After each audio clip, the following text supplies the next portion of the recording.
Is the Mafia dead? Definitely not. It's alive and well and flourishing in New York and across the country. What do they control?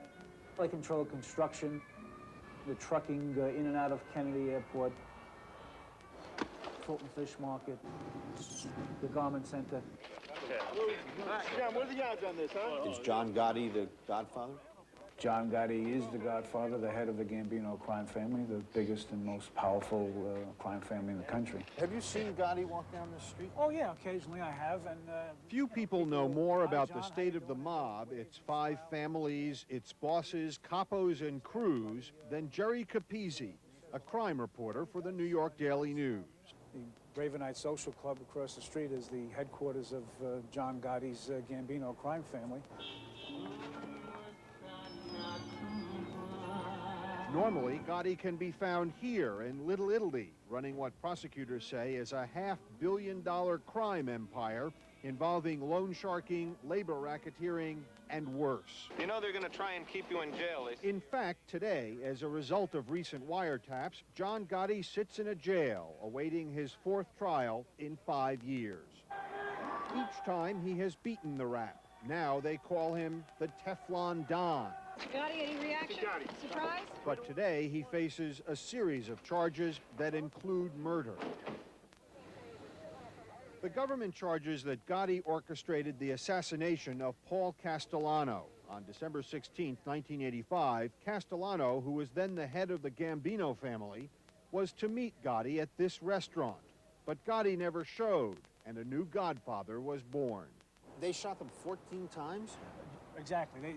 They didn't want any mistakes. Allegedly, he was overheard in the Ravenite Social Club talking about the killing of Paul Castellano. John Gotti is taped everywhere he goes, hour after hour, day after day. John Gotti is surveilled 24 hours a day. Stands in recess, please clear the courtroom. Bruce Cutler is John Gotti's lawyer. He's not the head of the Gambino crime family? No, he's not. As a matter of fact, in the last 3 trials, they've alleged that he was a member and a high-ranking official, as a matter of fact, boss of the Gambino family. And 36 jurors said no in 3 trials. We find him not guilty. So you don't have to take it from me, Richard. You can take it from them. Is he the godfather? Well, he's not the godfather the way the government paints him to be the godfather. He's not a criminal. He's not involved in organized crime. He's the godfather to his friends' children, and he's a good man. Bad guys. But if John Gotti is a good man, then these guys were definitely bad. These were the 4 most ruthless guys in the crew. And Chris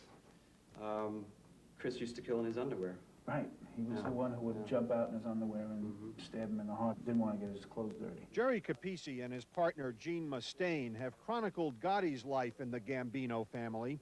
Now they're writing a book about the Roy DeMeo crew, a Gambino gang that operated behind this Brooklyn bar until 1983, a gang that scared even John Gotti.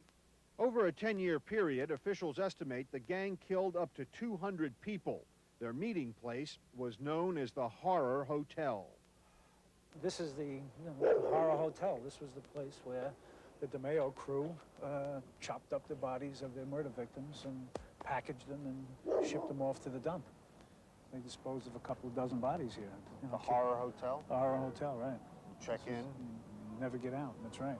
This woman still goes to the bar and remembers the crew. I came in, I saw them, and out of respect, you say hello.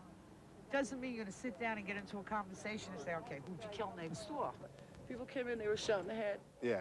And then they were stabbed in the chest, and then dragged into the shower. All the blood was drained, and then they had a pool liner on my living room floor. Their bodies were cut up and then disposed of. Most of the DeMeo crew is now dead or in jail. The Horror Hotel is now just an apartment where Debbie Doyle lived. It's just like living anywhere else. It just bothered me the first night when I read about it in the paper. What bothered you?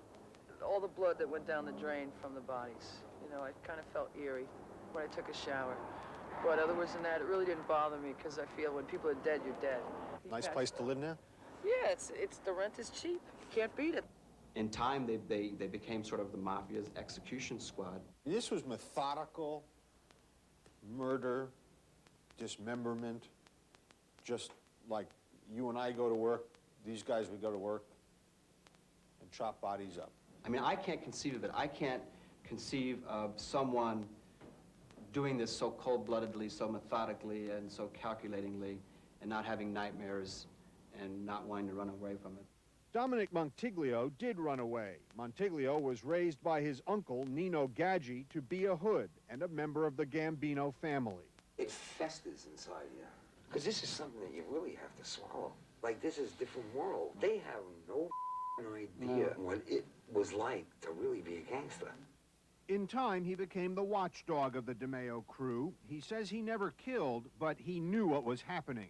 To hang out with Roy and Joey and Anthony, Henry, Paulie Pinto, Chris, Pedro, these were not like the norm in the life. In the life, they were scary people. Eventually, he testified against the crew and his uncle and put them away. Today, Montiglio is in hiding, but he gave taped interviews to Gene Mustaine. You had lunatics running around the street. These guys made them look like Mr. Rogers. It's like, you know, it's a beautiful day in the neighborhood. You know, I mean, guys like Anthony and Joey were scary people. Is there a mafia? You know, I'm asked that all the time. And, it's a question that doesn't mean anything to me.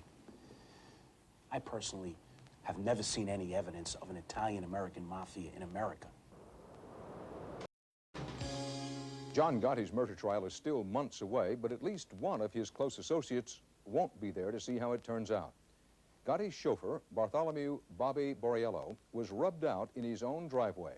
Another casualty, say investigators, of a family feud over who's the boss.